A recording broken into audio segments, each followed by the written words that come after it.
kızım oylonçu, eski de ben atаңдын айтқанын eski de be, tarıқты sen tatstatıp salğanın menen, tаңдайыңа sayılat eski de be, qaqşap kelem doğu getip balдарыңа, Qırgız сөзгө кабылып калбагыла, бурмаладык тилди деп кантип айтам, уялбай урпактарга аркамдагы, тилсиз элдин тукуму курут болгон, тилин сактап калган эл улут болгон, ата салтын мурасы унуткандар, акыры түрү түбүлөй дудук болгон.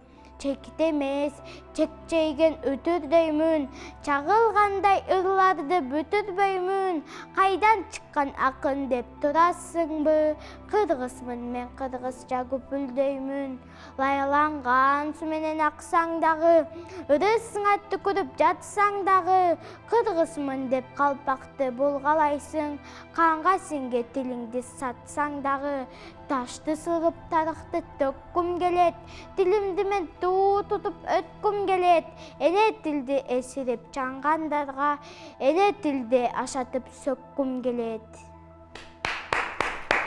Бали. Кандай гана керемет саптар, азаматсың айганыш. Ал эми бул ыры саптар кимге таандык деп ойлосоңор, өзүбүздүн агабыз Алтынбек Исмаиловго. Кол чабар болсун, бул ырың биз эле эмес, биздин көрүп жаткан досторубузда аябай кунт кою уктап окшойт, Турабы достор, кандайсыңар? Ооба, салам достор. Достор, баарыңарга көңүлдү маанайгалап түз эфирибизде Данегим көрсөтүүсүн баштайлык. Анда эмесе бизден алыстабагыла, макулсуңарбы? Гүлжан эже, сиз мисалы ушундай ырларды угуп атканда кандай сезимде болосуз? Мындай ырларды укканда албетте кыргыз болуп калганыма, кыргыздын кызы болгонума сыймыктанам. Баса айта кетчү нерсе, ушундай учурдан пайдаланып, кыргыз элимди бүгүнкү кыргыз элимдин мамлекеттик тил күнү менен куттуктайбыз. Жана ошондой эле айганыш, эне тил деген сен үчүн эмне? Биз сүйлөп жаткан тил болот. Айганыш үчүн бул эне тил деген биз сүйлөп жаткан тил экен. Биздин башка досторубузга да кандай болду экен? Анда эмесе көрөлүк.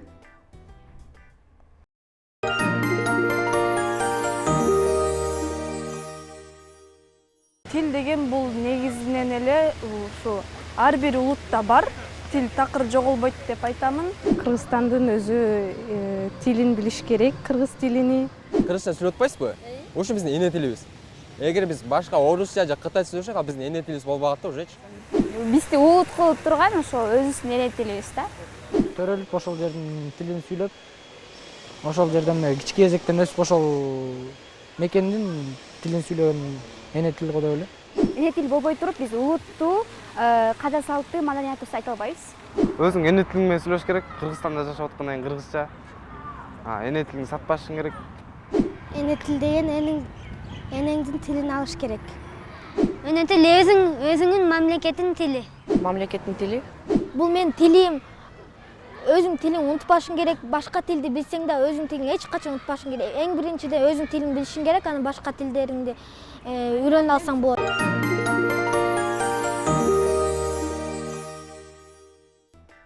Канча адам болсо ошончо ой болот деп коет эмеспи?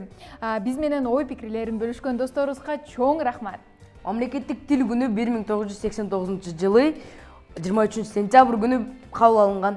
Тагыраак айтканда, быйыл 34 жылдыгын эне тил күнүн белгилейбиз. Ооба, тарыхта карай турган болсок, дүйнө жүзү боюнча 6000ден ашуун тил бар экен да. Алардын ичинен көп сүйлөгөн тил бул орус тил, англис тил, немис тил, испан тил жана француз тили болот экен. Эми биздин эне тилибиз да ушул тилдердин катарына кирип калсын деп тилек кылалы. Ооба, жакшы тилек жарым ырыс деп коет эмеспи? Анда эмесе алдыга максаттарды жакшылап койсок, албетте мунун баары тең орундалат. Алихан, билесиң, анан менде сонун бир идея бар азыркы учурда. Кандай идея? Аны бүгүн эми ушу кыргыз тил күнүнүн урматына карата биздин көрүп жаткан досторубузга бир сонун оюн кылбайлыкпы? Эгерде силер бизден түз эфирге чыгып, түз эфир оюнда болуп атканда көркөмдөп кыргыз тил жөнүндө сонун ырды айтып берсеңер, бизден Алихан экөөсүн силерге белек болот. Достор үчүн белек алууга сонун мүмкүнчүлүк турбайбы? Анда күтөбүз. ооба, эми ыр жаттаган бул эс тутумубузга аябай жакшы эмеспи? Ал эми жаңылмач болсо бул биздин тилибизди жакшылап аябай жакшы мындайча айтканда кандай жакшы сөздөрдү үйрөнсөк болот экен жаңылмач катары. Чын эле? Ооба. Мисалы кандай?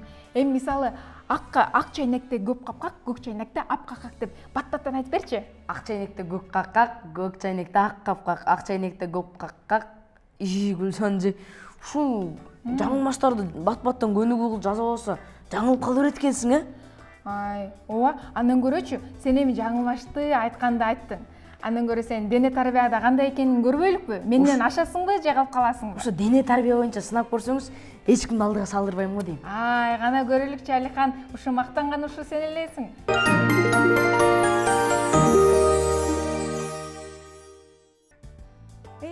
Кана Алихан, көнүгүү салганча эч кимди алдыга салдырбайм деп өзүнчө эле кыйын болуп мактанып атты эле. Менден калып калды.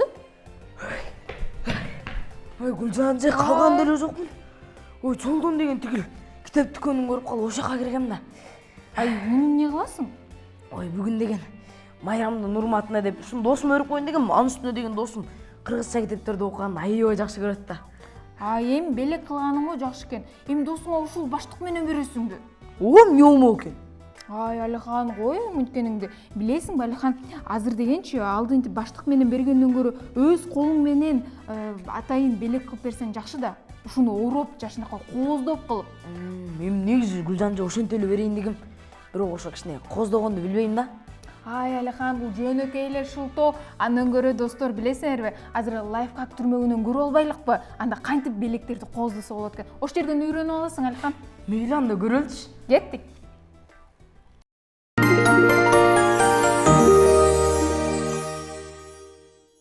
Салам достор, силер менен мен Керемет жана лайфхак түрмөгү.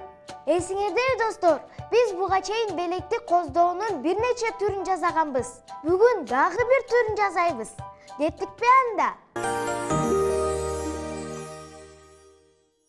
Ал үчүн бизге ушундай кагаз баштыкчасы керек болот. Эми менин артыман кайталай бергиле.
Достор, эмнеге окшошуп калды?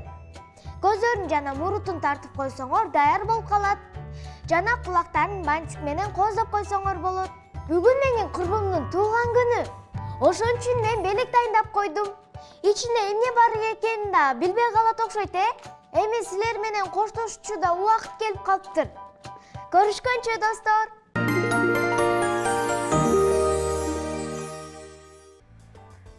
Керемет, чоң рахмат, бардыгын билген керемет кызсың да. Эми сен көрсөткөндөй кылып белегимди кооздоп алам. Жон баштыкка караганда сонун жай экен, Ооба, албетте. Бирок эми белегиңди анан деле кооздойбуз. Биздин бүгүнкү студиябызга жылдыздуу коногубуз келип калыптыр. Тааныштыра кетпейликпи? Макул, биздин студиябызда Алыскын Нарын облусуна караштуу Жамбулак айылынан айылынын таланттуу кызы Асаналиева Айдеми. ооба, бүгүнкү келген коногубуз жөнөкөй конок эмес, анткени ал аябай сезимтал десек да болот экен. Анткени айланада болуп жаткан баардык нерсенин баары ушул адамдын жүрөгүнөн өтөт экен. Айдеми, сезимталсыңбы чын эле? Ооба. Жакшы келип алдыңбы? Негизи узак жол жүргөн сага жагабы? Ооба, жагат. Узак жолдо мындай жүрүп аткан адамдар негизи ар кандай нерсени кылат го. Кээ биркилер музыка угуп келишет, кээ биркилер болсо сүйлөшүп келишет, кээ биркилер болсо жөн эле мындай жаратылышка суктанып келе беришет. Сен кантип келесиң? Жаратылышка суктанып келем. Ушу жаратылышка суктанып келатып да бир ырсаттарды жазып койсоң керек э? Жазып койдуңбу чын эле? Бир куплет эле да. Бир куплет эле. Ошол гана укпайлыкпы бир куплет эле ырыңды? Суу керек жандуулардын баарына, аба жутуп туруу дагы зарылда, жерде басып жүргөнү да керемет, жаратылыш кандай гана асылба. Ай, баракелде, баракелде. Сону окуп кеткенсиң. А сен ушул канча жашыңан баштап мындай ыр жаза баштадың эле? Кичинекей кезимден баштап эле ыр жаза баштагам. Негизи жакшы жазып, кружокко катыша баштаганда 3-классымдын мындай 3-классымды аяктай баштаганда жакшы жаза баштадым да. Ай, Азамат. Ал эми кандай акындардын ырларын жакшы көрөсүң? Чыныбай Турсунбековдун, Алкул Осмонов, Бердибек Жамгырчиев, Кутмурза Жакыбалиев, Жомарт Бекөнбаев жана башка. Ай, Азамат. Негизи ушу сага мындай кайсы темада көбүрөөк ыр жазган жагат? Баары эле жага берет. Мындай эмнени көрсөң ойлонуп туруп мындай деп туруп акырын дептериңе жазып коюп турбайсыңбы? Эми биз деген ушу эфирибиздин башталарынын алдында айтып кеттик. Бүгүн кыргыз тилибиздин күнү экен, 34 жыл болуптур. Ошого карата да ыр жазып койсоң керек э? Ооба. Ырың барбы? Окуп бербейсиңби? Эне тилим. Абалтадан ата бабам сүйлөгөн, ыйыксың сен эне тилим дүйнөдө. Эне тилин сүйүш керек арулут, унутпагың жүрсөң да чет дүйнөдө. Эне тилим, ыйык тилим, бабалардан жете келген мурасым, абдан баалуу эне тилим дүйнөдө, тарых болуп кенен жайган кулачым. Кыргыз тилде сүйлөлү кыргыз элим, унутпайлы эч качан эне тилин, коңшу өлкөлөр тилине тилди буруп, аталбайлы тарыхта тантыгылут. Коңшу өлкөлөр тилине тилди буруп, аталбайлы тарыхта тантыгылут. Ай, Азамат, кандай гана сонун ырсаптар. Ал эми ушул ырды жазып атканда болобу сенде да баардык акындар деле болсо керек. Элгүү, илхом келип жазат деп. Ошондой болобу? Ооба. Кандай учурларда келет сага илхом? Мисалы, бош отурганда, балким жумуш жазып атканда, мындай бир нерсени көрүп калганда илхом келет мисалы. Анан ошол илхом келгенде сен, ой, илхом келди, жазыш керек деп чуркап барып жазасыңбы же оюңда эле сактап каласыңбы? Оюңда сактап анан мындай топтоп андай жазам. А сен дептериң ушу дайыма жаныңда жүрөт болсо керек, э? Ооба. Ушу мектепте да мындай дептериң жаныңда жүргөндө мындай эжекелериң келип туруп, "Кел эми баягы бир ырларыңан окуп берип койбойсуң" дейби? Ооба. Абдан эми мектеп жөнүңдү айтып берчи. Канча досуң бар? Канчанчы класста окуйсуң? Көп досум бар, мен 6-Б класста окуйм, Алуу Касым Жутакеев атындагы орто мектепте окуйм. Ай, Азамат. Жалаң 5ке окусаң керек, э? Ооба. Абдан Ошол баракелде. мектепте досторум аябай көп деп калдым. Ошол досторуң, жакын досторуңа бир кичине салам жолдоп кетпейсиңби азыр? Көрүп, бул азыр баласында отурат, мени айтат болду экен деп күтүп отурса керек. Өзүң досторуңа, өзүңдүн ата-энеңе бүт баарына кана өзүңдүн досторуңдун баарына тең камерадан карап туруп салам айтып койсоң болот. Биринчи камерага карап. Саламат, салам достор. Мен силерге жалпы кыргыз элиме салам айтам. Жана классташтарыма, менин досторума, бир туугандарыма, ата-энеме салам айтам. Жана менин Алуу Касым Жутакеев атындагы орто мектептин мугалимдерине салам айтам. Жана мен бүгүн өзгөчө мен бөөгүм Алимге салам айтам. Бүгүнкү туулган күнүң менен. Мен сени жакшы көрөм, өмүрүң узун болсун. Туулган күнүң менен. Ай, Азамат. Ай, Азамат, кандай гана каалоо тилектер болду. Ал эми ушул бир ырды жазууга канча убактың кетет? Эгерде оюм жакшы топтогон болсом аз эле убакыт кетет. Кеч ойлонуп жазам, кээде азыр негизи жарым сааттай убактым кетет. Жарым саатта эле чоң ырды чыгарып коесуң. А сен ушул мындай ушул ыр окуу боюнча же автордук боюнча мындай сынактарга да катышып жүрдүң беле? Ооба. Канча? Негизи көркөм окуу сынагына катышкам. 2 жолу. 2 жыл. Кайсы орунда ошол жөнүндө айтып берчи. Канчанчы орундарды алдың эле? Каяка барып айттың эле? Мен Нарын областына барып айткам. Андан орун деле алган эмесмин, бирок ыраазычылык барак менен сыйлангам. Ай, азаматсың. Негизи өзүңдө канча ырың бар? Мен өзүм 20дай ырым бар. 20дай ырың барбы? Ай, баракелде. А келечекте да ушул мындай ыр жазып же мындай ыр окуп, ушинтип ушул кесипти улап кетесиңби же башка кесип менен кетесиңби? Ушул кесипти улайм, китеп чыгаргым келет чоңойгондо. Китеп. Кандай китептерди? Мындай ыр жазып, ошо өзүмдүн жазган ырларымды ошо китепке түшүрүп, ошондой китеп чыгаргым келет. Ай, азамат, аталышын кандай кылат элең ал китептин? Ал китептин аталышын эми билбейм, бирок Менин ыр саптарым же менин жашоомдогу ырлар деппи? Менин жашоомдогу ырлар деп чыгаргым келет. Ай, абдан жакшы. Ошол китебиң мындай башка тилдерге да которулуп, башка өлкөлөргө да сатылганын каалайт белең? Ооба. Мисалы, ошол сенин китебиң кайсы темада болмок? Жаратылыш жөнүндө же жаныбарлар жөнүндө? Өзүң негизи кандай ырлар жазасың? Сүйүү жөнүндө жазасыңбы, ата энең жөнүндө жазасыңбы? Жок, жаратылыш жөнүндө жазам. Жана жаратылыш жөнүндө жазам көбүнчө. Абдан жакшы. Ал эми ушу биздин Баластан телеканалыбыз уже 10 жыл болот, 10 жыл болот. Ошо Баластан жөнүндө дагы бир ырларың барбы? Ооба. Кана окуп берчи, угалы. Баластан каналында кызыктуу берүүлөр көп. Таң эрте ойгонушуп, бөбөктөр күтүп көрөт. Данегим сен мыктысың, таланттуу көп балдардын тандайсың эң мыктысын. Талантын көрүү үчүн таалим тай берүүсүндө күлкүлүү окуялар, кылыктары бөбөктөрдүн көңүлдү эс алдырар. Көрсөң сен кыял кечти, кызыгып ойлоносуң, уктап сен үмүт менен максаттуу ойгоносуң. 10 жыл болуп Баластанга олуттуу түйшүк тартышкан, 10 000 түйшүк ээлерин куттуктайм менин атыман. Ай, азаматсың. Ушундай ырсаптарды угуп отуруп, жүрөң бир сыйра дүркүрөй түштү. Жылый түштү го тимени. Абдан жакшы. А негизи ушул Баластан каналында кайсы көрсөтүү сага жагат? Сен мыктысың, Данегим. Анан кыял кеч. Кыял кеч. Абдан жакшы. Ушул акындык өнөр негизи сага кимден өттү эле? Атаман өткөн. Атаң акынбы? Ооба. Абдан жакшы. Анда үй бүлөң жөнүндө айта кетпейсиңби? Канча бир туугансың? 5 бир тууганмын. Эге улуусумун, кичи ортончусумун. Улуусу байкем бар, андан кийин мен. Ушул бир туугандарыңар менен бир чогулуп 5 бир тууган экенсиңер, чоң үй бүлө. Ошолор менен чогулуп бир оюндарды ойнойсуңарбы? Ооба. Мисалы сен байкең сага сабак кылганда мындай жардам береби? Ооба. Же кичинекей бөбөктөр мындай сабак кылып атсаң келип тоскоол бериби?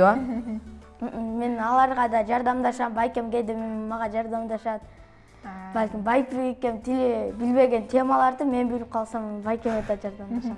Абдан жакшы, абдан жакшы. Ал эми ушу сен акынчылык жөнүндө айтып калдың, буга чейин айтып жүрөбүз.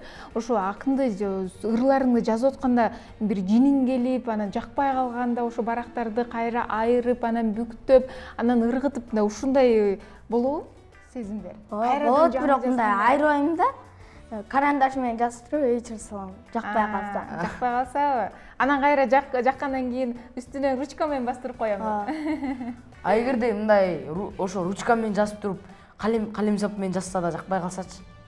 Анда айырып салам да. Абдан жакшы. Ал эми ушул ырлардын ичинен эң жаккан, өзүңө эң жаккан ыр кайсыл? Ата мекен деген. Ата мекен? Ата мекен жөнүндө анда укпайлыкпы? Ойлоп бересиңби? Ата мекеним, кереметтүү ата мекеним, ай гүлгүлүң, чатыр көлүң бар сенин, дары сууң агач Жалал Абадтан, кандай сонун менин ата мекеним. Соң көлүң бар, туристтерди суктандырган, Грек жаңғақ бүт дүйнөгө тараган, Манас ата күмбөзү бар жанада, сени менен сыймыктанам мекеним.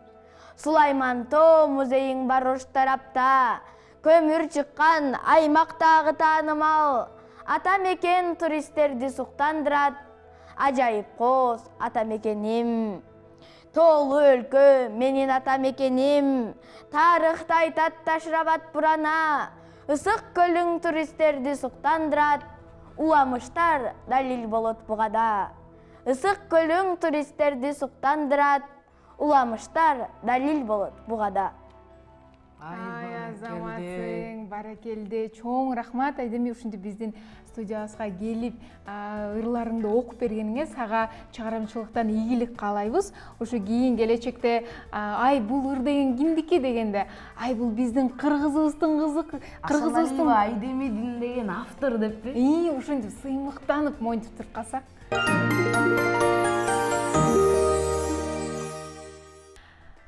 Кыргыздын кызы болуп, кыргыз тилинде сүйлөгөн кандай гана керемет. Ой, Гүлжанжы, алдагы желдеткичти эмне көтөрүп алгансыз? Эми Алихан мен бүгүн өзүмдү ханышадай сезип, өзүнчө эле ушинтип ханышадай болоюн дегенде окшошот бекен? Улуу урматтуу ханшайым. Ай, Алихан, сен мындай сөздү каяктан билип алгансың? Эми жомоктордо эле бар го. Ай, ал сен билесиңби, сен ырайымдуу деген сөздүн маанисин? Жок, не жаман бекен мааниси. Жок, ай, андан көрө азыр деген Тилимпоз түрмөгүнөн көрө албайлыкпы маанисин? Кандай дейсиң? Кетпи?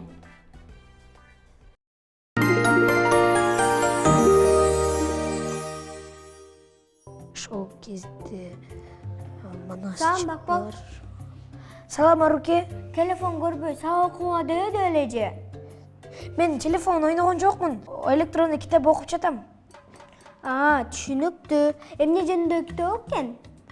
Дүйнө элинин жомокторун окуп жатам. Кандай экен? Жактыбы? Ооба, албетте. Ал жакта сен жакшы көргөн Дисней ханышаларың да бар экен. Чын элеби? Эмне окуялар бар экен? Айтып берчи. Грим ага инилеринин варианты боюнча ырайымсыз экен. Кайсы бир жерлеринде коркунучтуу дагы экен. Ырайымсыз? Ооба, сен эмне билбейсиңби бул сөздүн маанисин? Жок. Ой, достор, кандайсыңар?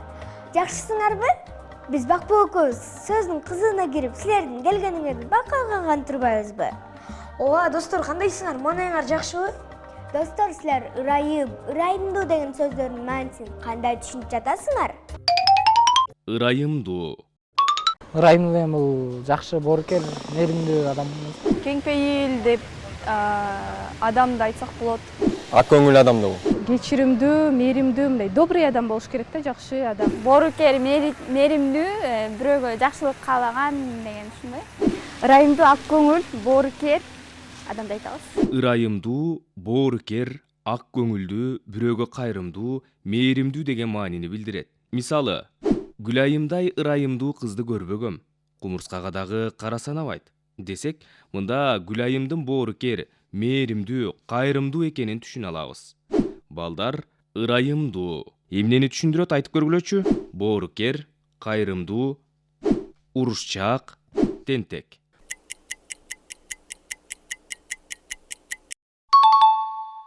Азаматсыңар, туп-туура балдар. Мынакей, Аруке, эми түшүндүңбү? Ырайымдуу деген сөздүн маанисин. Ооба, бирок мага ырайымдуу деген сөздүн мааниси аябай жакты.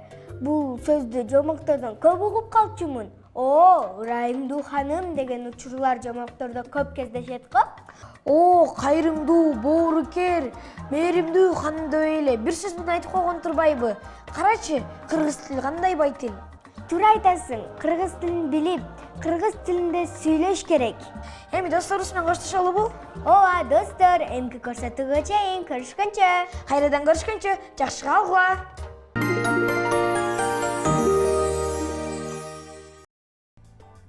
Ай, Гүлжан эже, сизге деген ушул негизи ырайымдуу деген сөз чын эле төп келет турбайбы? Чын эле кумурскага да зыяныңыз жок го? Ай, Алихан, мени ушу бир ашыра мактап атасың. Ой, чын эле кайрымдуусуз. Кайсы учур болбосун жардам бергенге дайыма даярсыз. Мен азыр белек бере турган китебимди дагы кооздоп, орошконго да жардам бересиз да, туурабы? Ай, Алихан, эмне эле мени мактап атат десе, кел берчи китебиңди көрөйүн, ичинде эмнелер бар экен? Мына. Кана? китебиңде аябай оор экен чындыгында. Кана айда, буякта маалыматтар аябай көп турбайбы?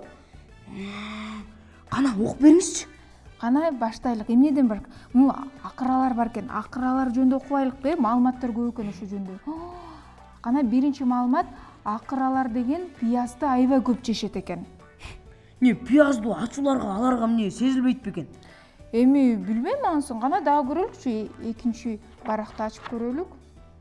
Кана ооба. Пиязды аябай жакшы көрүшөт экен. Пиязды дегенчи булар өзүн чөптөн да аябай жакшы көрүп жей беришет экен. Анан эң негизги жакшы факт бар экен, жырткычтар деген көрсө, жырткычтардын ичинен бир гана арстандар гана акыраларга кол салышат экен. Калгандар кол салышкандан коркот окшойт. Эми башкалар деген анын мойнунан эле коруп кол салышпай атса керек да. Жакын барса ыргыта чабып салгандай эле го. Ооба. Дагы кандай кызыктар бар экен? Дагы сонун бир кызык бар экен. Анын бир суткада 24 саат болсо, ошонун ичинен 1,5 саат же 4 сааттай эле укташат экен. Эмне тынбай эле тамак жей берет бекен? Ооба, негизи жакшы бир маалыматтар бар да. Акыралар деген ошо 24 саат ичинен 1,5 саат, 1 саат, жарым сааттай эле укташат болуш керек. Калган учурун баарын деле мындайча айтканда тамак жеп эле өткөрүшөт экен. Так укташпайт го. Ооба. Кызык. Гүлжан эже, акыра тууралуу мындай дагы кененирээк маалымат алыш үчүн жаныбарым жандосун түрмөгүнөн көрбөйлүбү? Азыр туттурсам, буякта да бир сонун маалымат бар экен. Ооба, сен туура айтасың. Андан көрө достор, келгиле жаныбарым жандосун түрмөгүнөн ушу акыралар жөнүндө жакшы маалыматтарды билип алалы. Кеттик.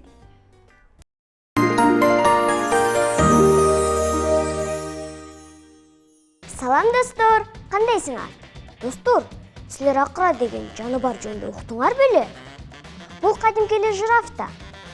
Акыра планетадагы эң таанымал жана эң бийик жаныбар.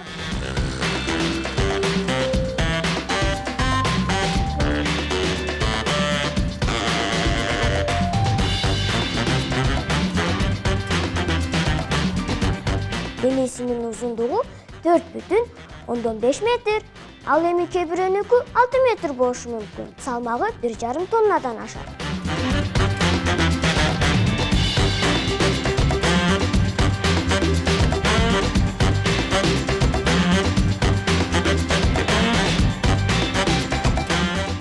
Анын аты латин тилинен келип чыккан көлбөс. Бул аталарга байыркы Римде берилген. Анткени жаныбар көөдөй чоң билбестей тактары бар. Жаңы төрөлгөн акыра төрөлгөндөн 1 сааттан кийин эле басып кетүүгө жөндөмдүү.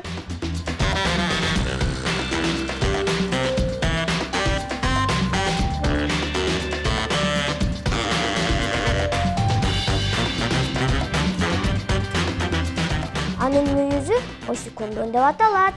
Кээ бир изилдөөчүлөрдүн айтымында осикондорду мүйүз деп атоого болбойт. Ал тери менен капталган жана жаныбардын бар сөөгүнө жабышып турган уникалдуу кемирчек түзүлүштө.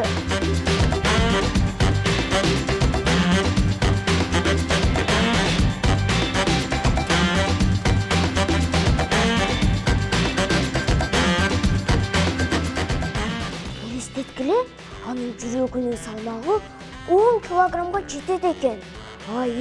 Абдан чоң болот экен, Эң кызыгы достор, алар баштарын 360 градуска бура алышат. Алардын эң жакшы көргөн тамагы акация жалбырагы жана чейки пияз.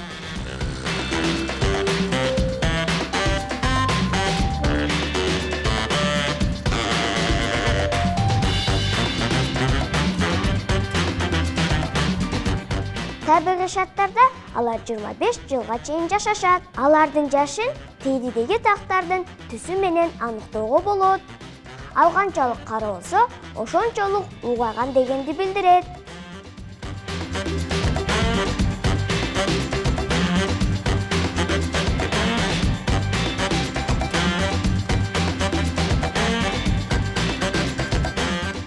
Акыралар өздөрүнө керектүү нымды, өсүмдүк азыктарын алып, бир нече жумага чейин суу ичпей жүрө алышат. Ошондой эле алар тирөдөй болуп, бир убакытта 38 литрге чейин суу ичишет.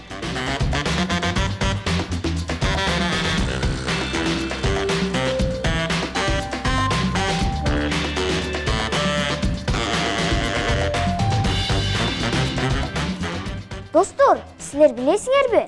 Анын тили кара түстө жана узундугу болжол менен 45 сантиметр. Учурда акыралар көптөгөн өлкөлөрдө корголот. Анткени алардын саны анча деле көп эмес.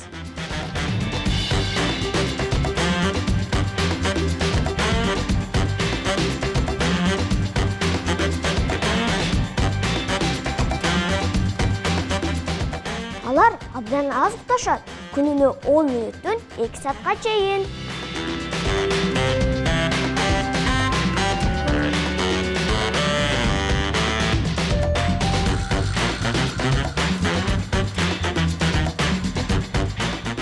Достор, силерге бүгүнкү маалыматтарым пайдалуу болду деп ойлойм. Көрүшкөнчө.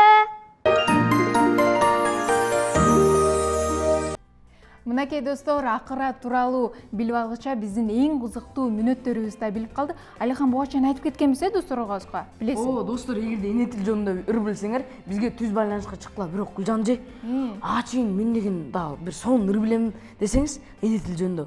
Ошону азыр айтпаган, ачын айтмак элем. Азыр айтып бербейинби? Макул, айтчы, кана угалык. Жеңишбек Жумакадыр, кыргыз тилим минип калды араба. Буга чейин айтты дала якындар. Антсе дагы айта турган акым бар. Кыргыз болуп төрөлгөндөр кыргыз тилин унутууга айтчы, кандай акым бар? Кыргыз тилин орусчалап сүйлөгөн, өз баласын орусчалап тилдеген, кыргыз туруп кыргыз тилин сүйбөгөн.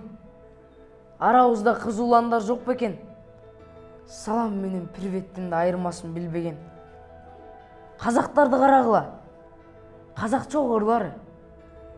Өзбектерди карагыла, өзбекче орлары. Орусчалап бийлегиң деп, орусчалап сүйлөгүң деп. Силерди ким кыйнады? Чет тилди да үйрөнөлү. Бирок анын сүйлөй турган жери бар. Ата бабам айтып келген, ар нерсенин чеги бар. Айткылачы кыргыздарым, ушул кыргыз тилдин башка тилден кай жеринен кеми бар? Таза туруп баттыга окшойт санаага. Ак нерсени алмаштырдык карага. Ата дешти алмаштырып папага, эне дешти алмаштырдык мамага. Башка тилдер минип жүрсө Мерседес, кыргыз тилим минип калды араба. Ой, Азамат, Алихан, кандай гана ырсаптар болду, ыйлаң келет го. Муну сен айтканда да болуш өтүрчү. Ыйлайм азыр. Гүлжан эже, мага да ушул үчүн белек берилеби? Ооба, менден сага белек болот. Менден сага белек болот. Ушундай ырсаптар үчүн. Ал эми ушу азыр досторубуздун да ырын укпайлыкпы? Достор, кана силерде да эгерде кыргыз тилине эгерде жакшылаган бир ырлар болсо, кана чалабыз, айтабыз, жана бизден сонун белек болот. Байланыш номерибиз 0312 39 15 86. Кана чалуубуз бар экен. Кана күтөбүз. Угуп атабыз. Саламатсыңбы? Алло. Алло, саламатсыңбы? Каяктан чалып атасың? Мен Токтогул районунан чалып атам. Ай, Азамат, атың ким?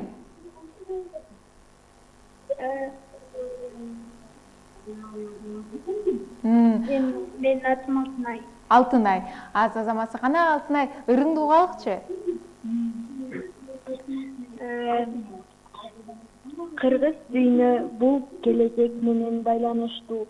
Ар ким ойлойт өз маекенин ойлонуп, бир мекен менен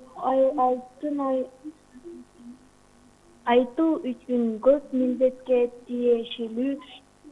Бирок Айкөл менен Манастын бир теги менен байланыштуу. Ай, баракелди, Азаматсың, Алтынай Азаматсың.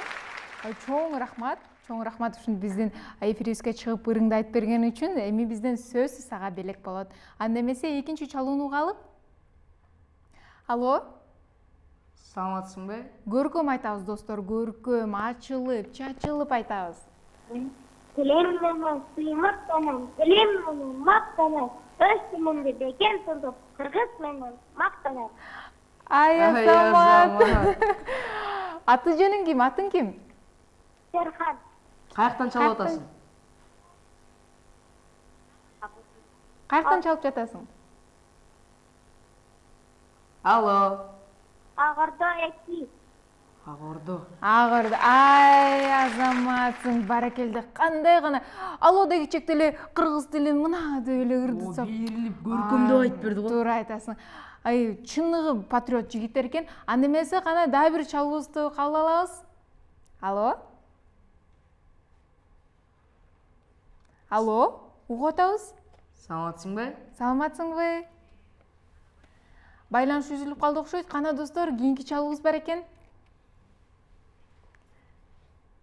Алло? Алло, каяктан чалып атасың?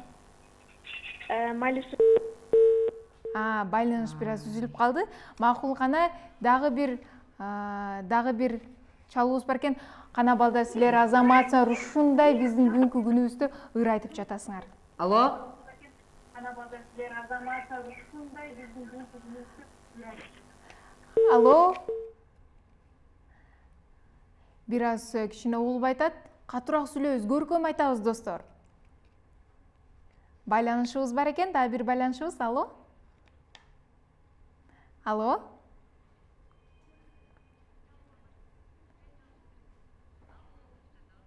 Алло, күтүп жатабыз, достор, кана. Бул аз көркөм айтып берсеңиз, сонун белек аласың. Ой, бизден белек алган кандай гана сонун, белек да жөнөкөй эмес, достор. Алло? Саламатсыңбы? Каяктан чалып атасың? Фрунзе. Өсүкөл областынан. Ай, Азамат, атың ким? Фатима. Фатима, кана ырыңды айтып берчи. Кыргыз тили. Кыргыз. Айта кой, айт. Айтыр. Кана башынан айтып баштап берчи. Кыргыз тили жашап турса биз чыныгы улутпуз. Ата апа деген сөздөр бар үчүн биз улукпуз. Дүйнөдөгү бардык элди сыйып көргөн тили бар. Ошол тилди сыйлаш үчүн окол-көдөй дили бар. Ай, баракелде, Азаматсың, кандай гана ырсаптар болду. Дагы бир байланышыбызды алалык, Дагы бир акыркы байланышыбызды алалык. Кана, достор? Алло? Алло?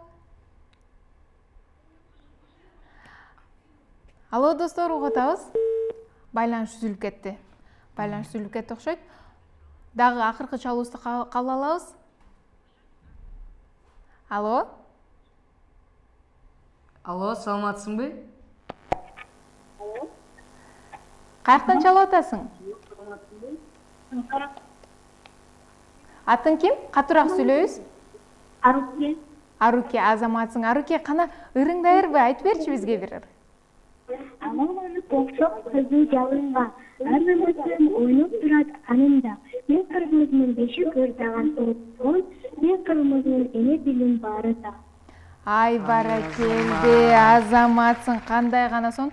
Баарыңарга чоң рахмат ушундай биздин эфирге чыгып, ырсаптарды айтып бергениңиздер үчүн.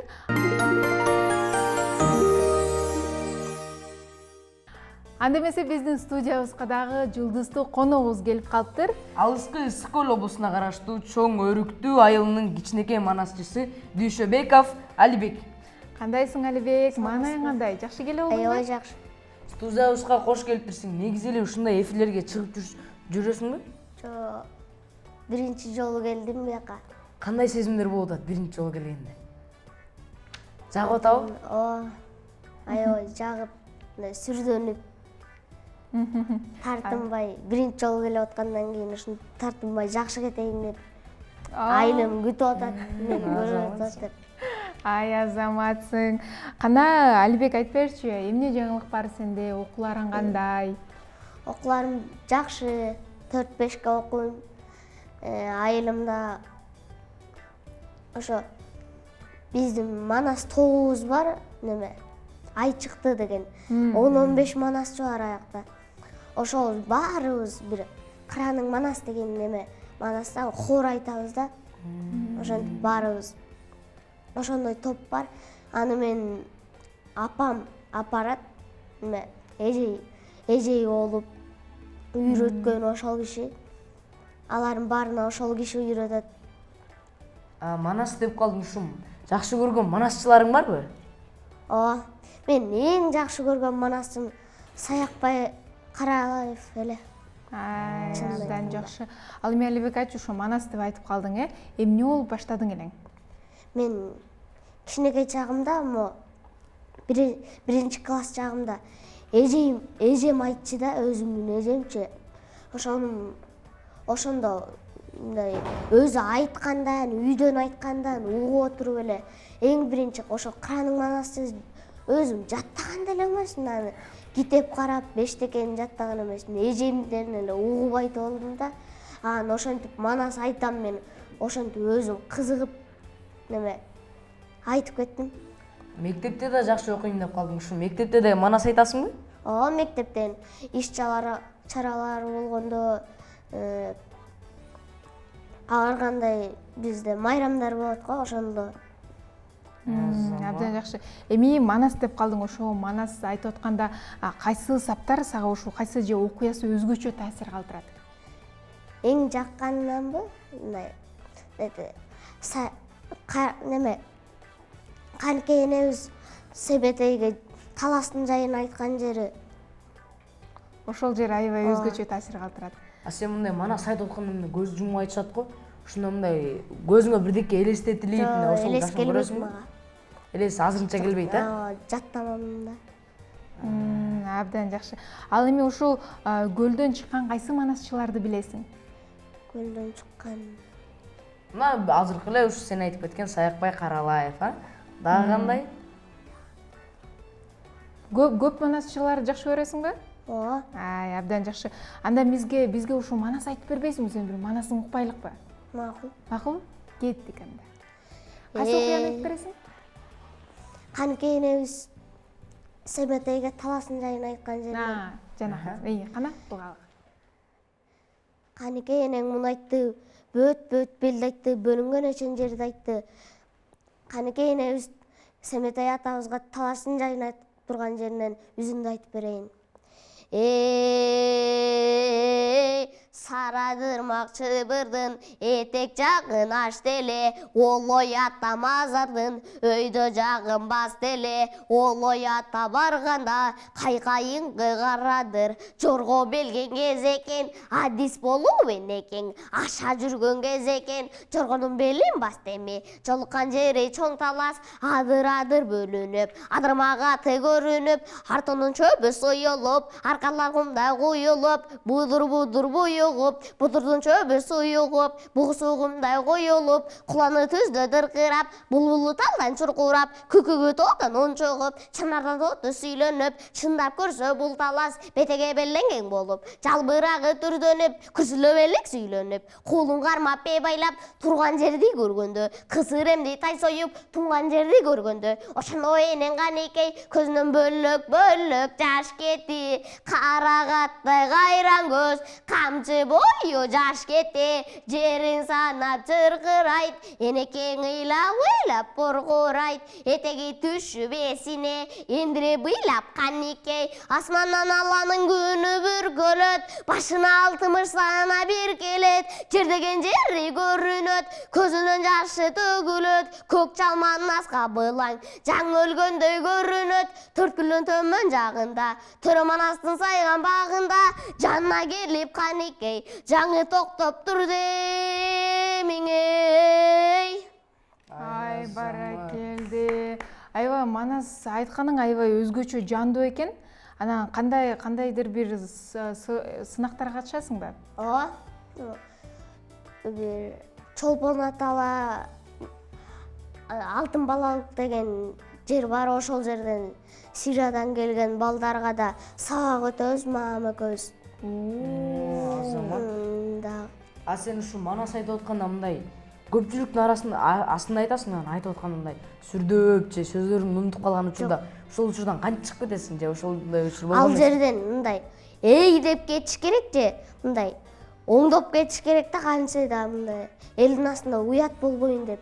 Мен андай бир жолу эле болгон, мындай мектептен айтып атканда. мындай ошол жерден сөздү билбей калгам да анан эй деп эле токтотуп кетесиң да, же болбосо эй деп туруп эстеген сөзүңдү кайра улантып кетесиң. Ошентип токтотуп. Абдан. Эми Алибек, сен бүгүн эй деген жоксуң, анда бүгүн аябай туура унутпай жакшы айткан турбайсыңбы? Абдан жакшы. Анда эмесе ушул көпчүлүк алдынан уялбайм дедиң. Ал эми ата-энең кандай карайт?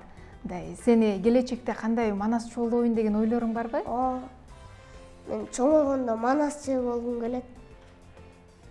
Манастан тышкарыда ким болгуң келет же жалаң ушу манас менен эле кетейин деп атасың? Манас жакшы. Мага эң барынан жаккан ушу манас эле. Ай, абдан жакшы. Бүгүн эртең 23 сентябрь кыргыз тил күнү да. Ошол тил күнүнө дагы сен бир жакка барып манас айтасыңбы? Же ошентиш мүмкүн, эжейим чакырып калышы мүмкүн да. Эртең мектептен. Мектебиң көлдө да? Аны чакырып калса азыр чыгып алып эле көлгө кетесиңби? Ал эми ошо манасты айтып атканда жаңыңдагы классташтарың кандай сезимде болот? Ай, бул менин досум да деп ушундай сени таанышып колдоп турушат. Мен дагы көп жерлерге эле барганда көбүсү кол чабып, жарым манасым угулбай калгандар болгон. Аз деле мисалы тетигине сен кара досуң отурат го. Аз карап, бул деген мен Алибек деген досумду көрдүңбү деп жандагыларга айтып атат да, мен классташым деп. Анда ошо досторуңа, өзүңдүн жакын адамдарыңа биздин камерадан карап салам айтып койбойсуңбу? Биринчиден үйдө отурган атама биринчи камераны карап кой. Үй бүлөмө, классташтарыма, эжейиме, мени көрүп отурган чоң өрүктөгү баардык жашаган элдерге салам айтам. Ай, Азамат. Анда эмесе Алибек, ушу дагы бир манасты айттың, бирок дагы бирсири окугуз келди. Дагы айтып койчу. Дагы кайсы окуядан айтып бересиң? Манас атабыз Каманалд деген бир кытайлардын жоосун жеңген жеринен үзүндү. Эй, кыраның манас жаш бала, айбан бозозун бур деми, тодой болгон дөңгөгө, токтолбой найзасын деми, жетпик бала батырын, жебеден мурун жеткени, жеткен жерден дөңгөнүн, кендир кондур бети деп, өпкөнүн бери жак жети деп, жан жеринин тошу деп, өлөр жерге ушу деп, канесе тойго сыр найза, катуу муштап өткөнү, дөңгө аттан түшкөнчө, кылгырон коштоп кыча, куудай беттин көргөзбө, камышты көр, селди көр, каптап келген элди көр, карды жолой бакырып, карганда уран чакырып, кардуга тосал деми, кайнап келген көп балбан, манасты тегерик деп алды меңе, ортосунда зор манас, убул тодой көрүнүп, карына чыдабай, качып балбан бөлүнүп, ачпудан каган чуруп, эми жолой алгынып, төбө чачы сүйүп, жебүчүдөй юксүйүп, көрсө көңүл бөлүнүп, акыр сунган найзасы карагайдай көрүнүп, бутта темир курчалып, жекеге чыгып алыптыр, кезегин бери манас, былкылдабай турганы, мыктап жолой сайганда манас кыйч этип койбодуң эй. Эр жолойдун ачпудан тизеси жерге орноду, калтаңдаган шуң жолой качар жагын ойлоду, жолоймун деп турганда, аймамосанга бір салып, найзасын оңдоп колго алып, атылып манас жеттеми, калмагайдын кашы деп, как жүрөктүн башы деп, найза сайып өттеми, кытайлардан чоң жолой, эрден көчү кылтайып, үзөңгөдөн буттайып, үрбетер алы калбаптыр, карылып манас келгече, 60 жайсан 40 көсү, коргон болуп жолойго, тегерек деп жеттеми, жүлөп таяп жолойду, оңдоп жүрүп кеттеми, жолойду таппай кайгырып, асты көк жол келаса, бет алдынан барбайып, Каманалд чыга калды меңей, колундагы найзасын манасты көздөй сындырып, найзасын өп кеткенде, айбалта менен кагышып, андан айла кеткенде, кылыч менен чабышып, андан айла кеткенде, чокмор менен салышып, жадал салып турушуп, жан аябай урушуп, ошондо манас кабылаң чымырканып чыңданды, бардыр күчүн барысын колуна жыйып тыңданды, Аймамоско ошондо олбуй солбуй камчырып, жүдөп жүрүп калды эми, эр жакыптын чоң кылыч, жандан суруп алды эми, койдой башы кесилип кондой ичи жарылып, эр манастын колунан каманал өлүп калды эмиңей. Ай, баракелди. Алихан, сенде ушу манас айтып аткан бир сезимдер болду, жүрөгүң дүркүрөп, элестетип кеттиң. Сен да элестетип кеттиң, мен да ушу элестетип кандай болду.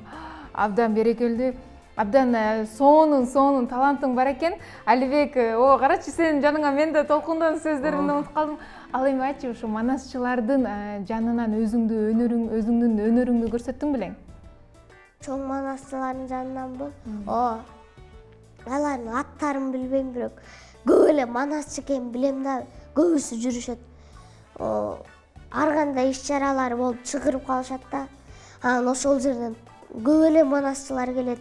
Карысы, жашы бүт. Ошолордун жанынан таң калтырып, кол чапкан өз көзүм менен көргөм. Абдан жакшы. Ал эми ошол манасчылардын жанында мындай жүргүң келеби? Ушунча сыймыктанып, үйрөнүп. Ошондойго баргым келет, ошентип үйрөнүп жүргүм келет манасчылардын жанында. Кичинекей кезиңде ушу канча жашыңда биринчи жолу манас айтып көрдүң эле? Налойго көчүп бүтүп, мындай биринчиге көчөсүң го, ошондо бир айткан, бир майрам кылдык беле, ошондо. Ошондон баштап андан кийин көп айтып кеттиң, Кызыктым да ошо манаскачы. Абдан жакшы. Алибек, сага чоң рахмат, ушинтип убактыңды бөлүп биздин студиябызга келгениң үчүн. Анда эмесе достор, сиздер менен коштошпойбуз, эмкиде дагы көрүшөбүз. Ошон үчүн сап саламат калгыла, сиздерге чоң рахмат.